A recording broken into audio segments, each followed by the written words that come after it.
Olá, sejam bem-vindos ao Em Discussão, programa de entrevistas da Alep.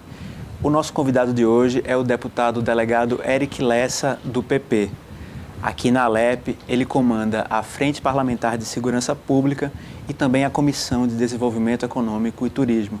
Deputado, muito obrigado pela presença aqui no Em Discussão.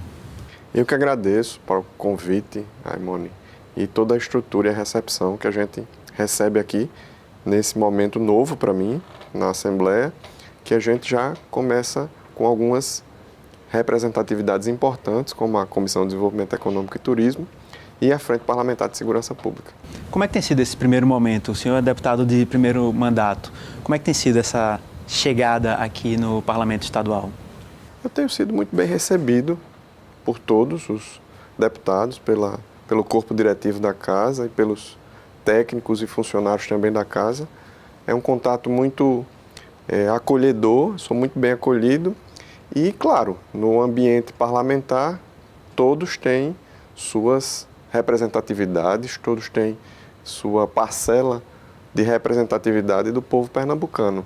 Então, cada um vai buscar fazer valer os votos que receberam no período eleitoral. Então, a gente também busca dar efetividade ao mandato, é um mandato parlamentar, não é executivo.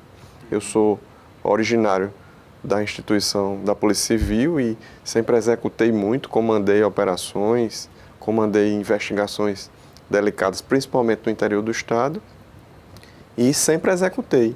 Então, nesse ambiente parlamentar, a gente precisa ter esse poder de articulação, esse poder de diálogo, esse poder de respeitar a democracia e as visões contrárias, e isso tem sido enriquecedor para mim. Deputado, o senhor aqui na Assembleia está à frente da Frente Parlamentar de Segurança Pública. Quais são as prioridades dessa frente? Como é que ela vai funcionar aqui na Assembleia?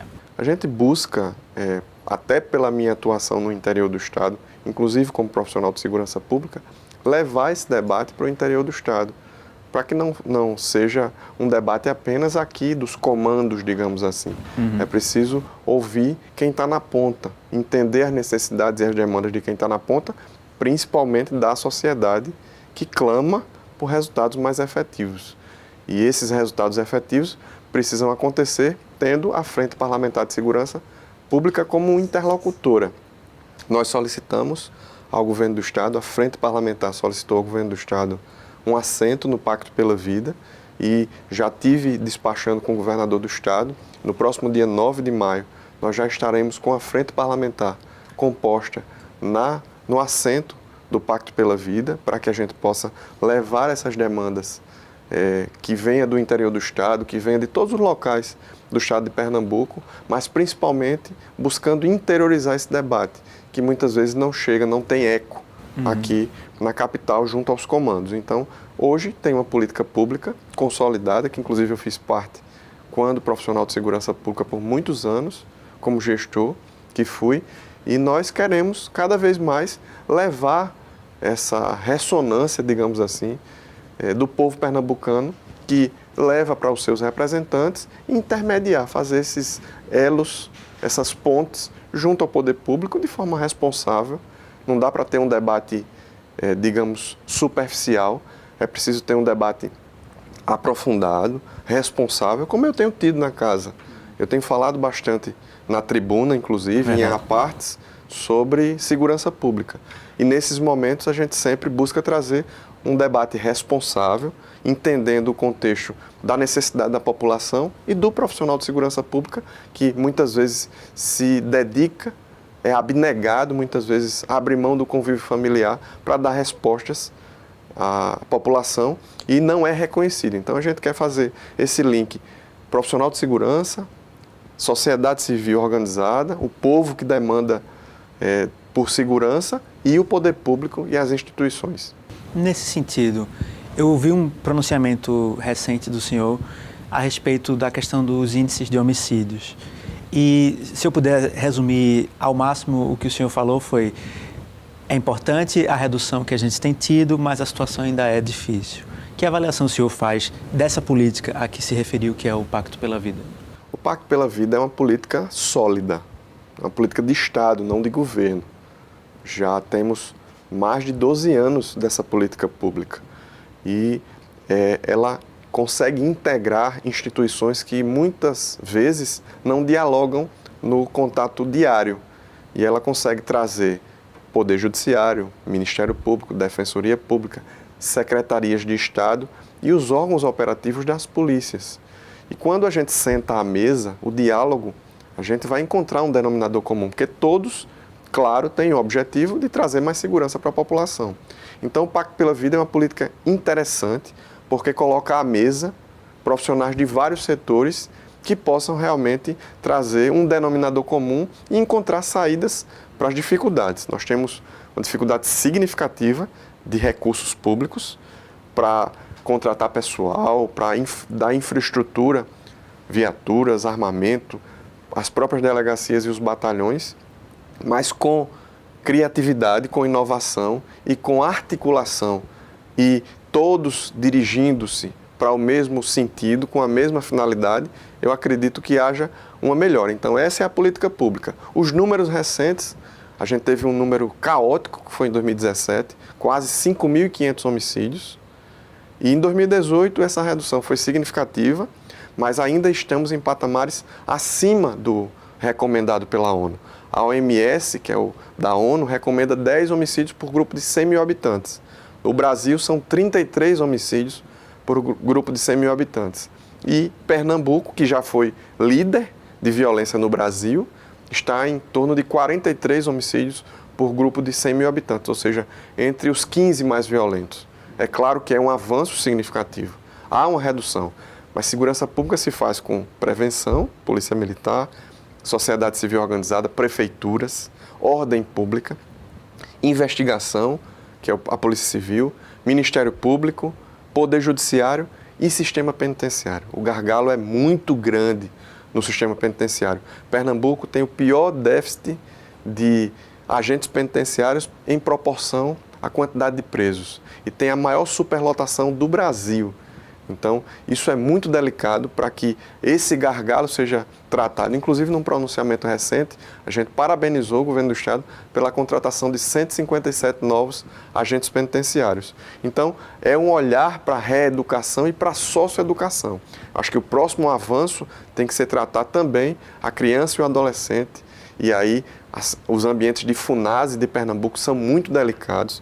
Várias rebeliões aconteceram nos últimos anos e é preciso também olhar essa questão da socioeducação. Eu tive a oportunidade de acompanhar a audiência pública que o senhor comandou a respeito da aprovação e do lançamento no âmbito legislativo da política de prevenção à violência e ao crime. Seria esse um novo campo de atuação do Pacto pela Vida e o senhor tem expectativas positivas em relação a isso? Tenho sim, super positivas. Eu acho que esse ambiente de prevenção era o que também faltava. Tem duas questões que faltam no Pacto pela Vida, no meu ponto de vista, que é a questão do pós-condenação, que é a reeducação. Índices de reincidência em Pernambuco são altíssimos, mas não só em Pernambuco, no Brasil como um todo. Então, o sistema penitenciário brasileiro não reeduca, não socioeduca, não ressocializa, que é a sua função principal. E a outra questão é a prevenção. Então, quando a gente vê um programa como Atitude, que é atenção integral a usuários de drogas, em Pernambuco, ser reconhecido pela ONU internacionalmente como a única política pública reconhecida na América Latina, a gente percebe um avanço. A gente vê o governo presente. Eu digo sempre que não existe vácuo de poder. Onde não existe uma representação, outra vem e ocupa.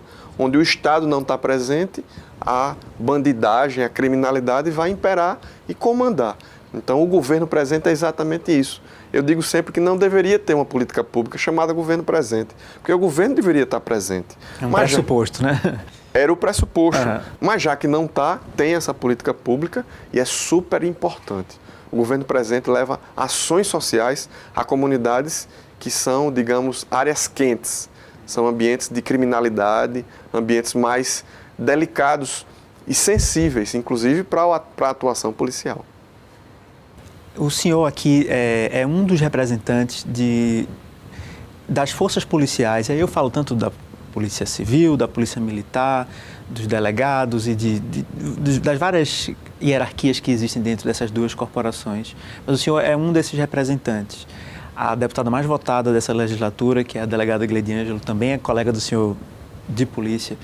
O presidente da casa vem da Polícia Civil, a gente tem representantes da Polícia Militar. Enfim, há uma representação forte dessas forças no ambiente político. Que avaliação o senhor faz disso? Como é que o senhor interpreta esse movimento da população reivindicando a presença de pessoas como o senhor no parlamento, no Poder Executivo também, mas notadamente nos parlamentos estaduais e federais? Importante sua intervenção. Hoje, a Assembleia Legislativa, que teve uma renovação significativa, né, mais de 50% Sim. de renovação, e essa renovação também trouxe profissionais oriundos de órgãos operativos de segurança pública. São 8, 5 da instituição Polícia Civil e 3 oriundos da Polícia Militar. Então, é quase 20% do parlamento. A demonstração inequívoca que um trabalho de segurança pública também é demandado pela sociedade por representação parlamentar e também no Executivo. Essa representatividade encontra-se na Casa. Nós temos 16 comissões permanentes na Casa e, infelizmente, não temos uma comissão permanente de segurança pública, o que nos move, nos demanda a que a gente possa apresentar uma frente parlamentar de segurança pública que foi aprovada por unanimidade dos presentes e que está fazendo um debate interessante. Já trouxemos, inclusive, o secretário Clóvis Benevides para apresentar essa política pública de prevenção à violência. Então, a gente percebe que a sociedade exige mais atenção no que diz respeito ao que é caro a ela, que é a segurança, que é o combate à criminalidade, que é o combate à violência, que é poder usufruir dos demais serviços públicos, mas como? Como é que a pessoa vai poder usufruir da educação do seu filho, ter lazer, se não tem segurança de ir à rua, de aproveitar com sua família? Então, é a demanda da sociedade, eu não tenho dúvida disso. Perfeito. A gente vai fazer o nosso intervalo, daqui a pouco a gente volta a conversar um pouco mais sobre as pautas e as demandas do mandato do senhor, pode ser? Claro. O Em Discussão faz uma breve pausa e daqui a pouco a gente volta.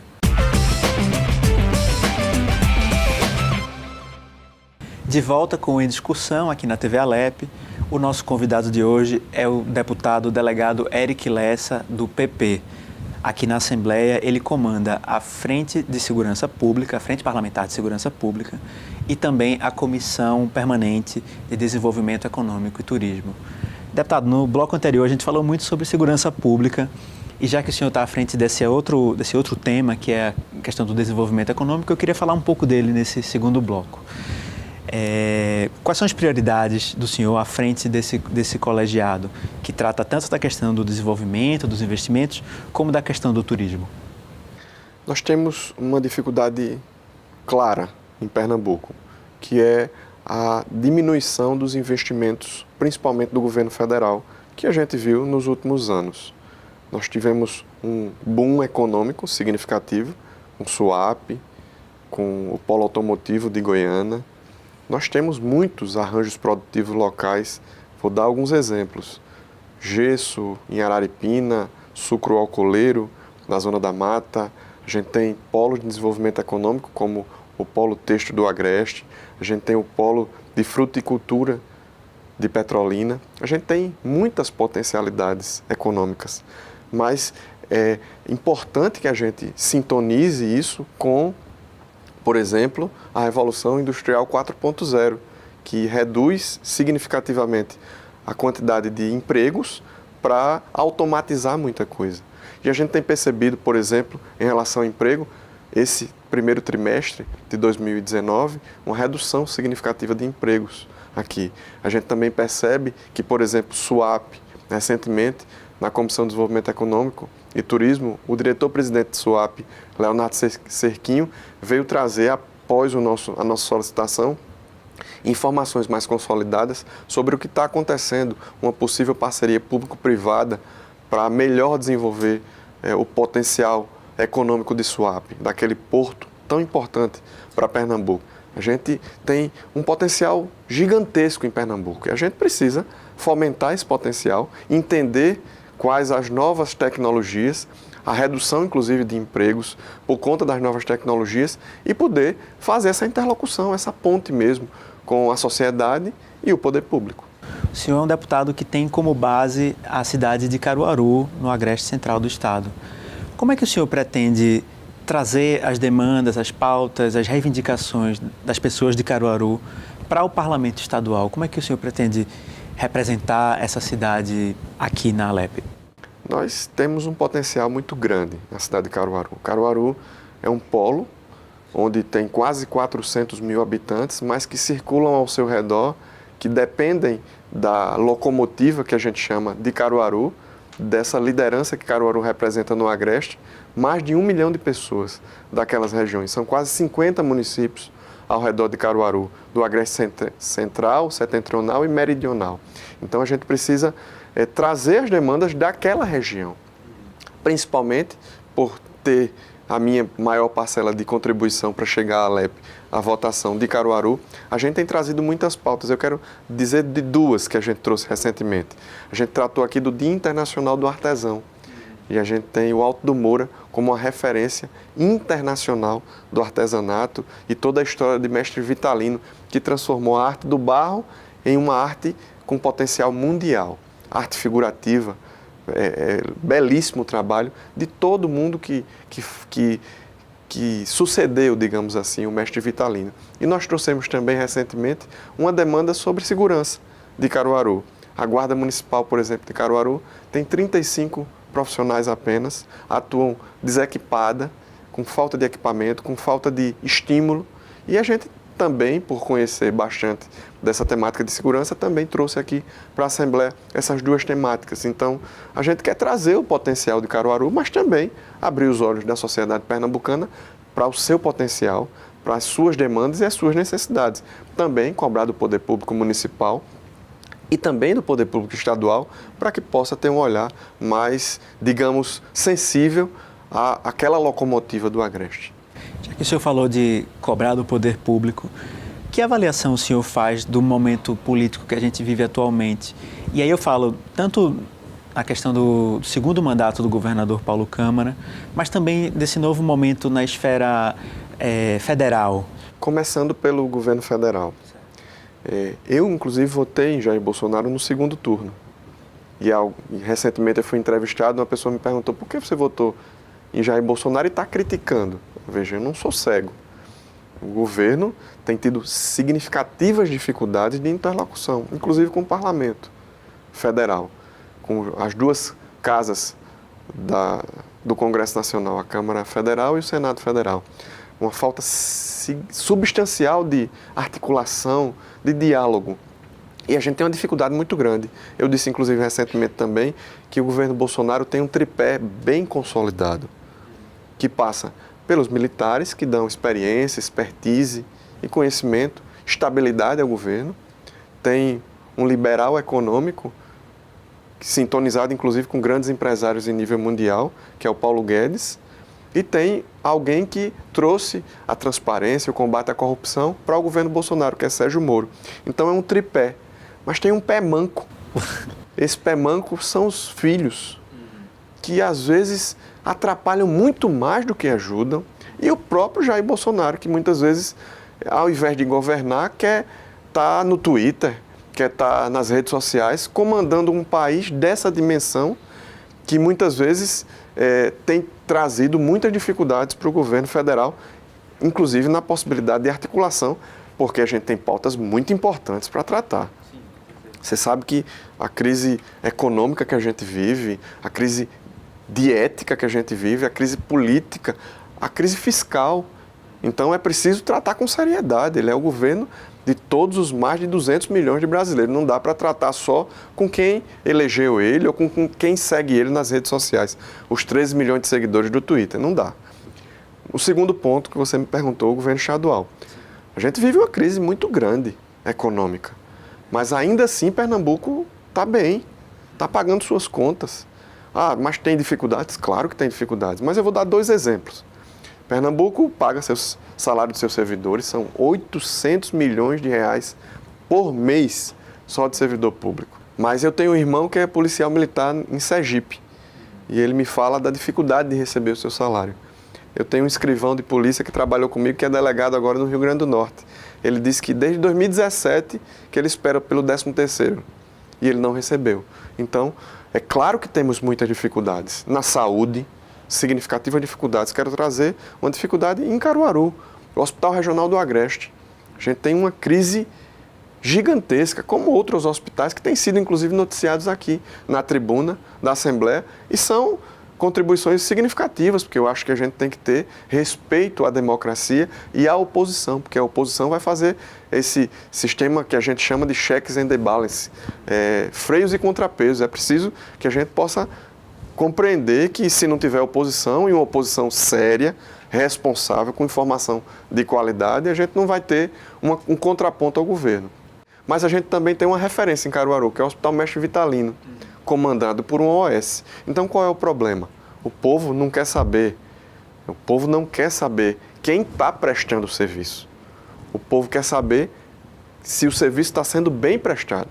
Então, se a gente tem um OS desenvolvendo bem o trabalho, por que a gente não faz uma experiência de um OS também no Hospital Regional do Agreste? Já trouxe essa demanda, inclusive, para o Poder Executivo Estadual, para que a gente possa atender não só a educação, que é de qualidade, é de primeiro mundo, líder nacional, a educação em nível médio, a educação estadual. Segurança Pública tem um programa significativo que está sendo referência para o Brasil, mas a gente precisa avançar na área de saúde. Então é uma contribuição que acho que a gente pode dar para o governo do Estado.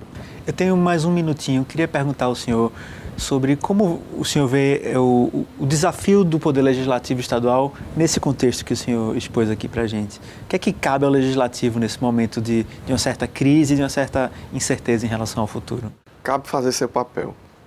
Acho que o Poder Legislativo deve fazer o seu papel. Eu sou servidor público. Sim. E o servidor público é pago pelo salário dos impostos da população. E quando a população paga o seu imposto, ele quer respostas. E essas respostas, muitas vezes, cabem também a nós, a sermos transparentes, a sermos éticos, a trazer as nossas experiências, claro, as nossas bandeiras, claro, a representatividade do eleitor, claro, mas também fazer o que deve ser feito, fiscalizar, propor leis importantes e estar perto da população. Não dá para ficar num pedestal. Uma estrutura muito bonita, que é o Poder Legislativo, e deve ser valorizado, sim, talvez seja o poder mais importante no meu ponto de vista, mas é preciso que a gente compreenda que o Poder Legislativo também tem que se aproximar da população. E essa aproximação da população depende dos anseios da sociedade. A sociedade exige por transparência, por ética, por honestidade e por cumprir o que é o nosso papel, que é servir ao povo. A gente tem que servir a população da melhor maneira possível. É por isso que a gente não está só aqui, a gente vai para o interior, debater segurança pública na frente, como a gente foi para Canhotinho, no último dia 25 de abril. A Comissão de Desenvolvimento Econômico foi também para Caruaru. Então, é muito importante que a gente tenha essa noção que a sociedade anseia por melhores serviços públicos e nós, como parlamentares, devemos servir a população. Deputado, muito obrigado pela participação aqui na discussão. Espero que mais à frente o senhor volte aqui para falar das novidades e das novas demandas do mandato. Estamos à disposição. Um forte abraço e que Deus nos abençoe. O Em Discussão fica por aqui. Muito obrigado por assistir e até a próxima edição.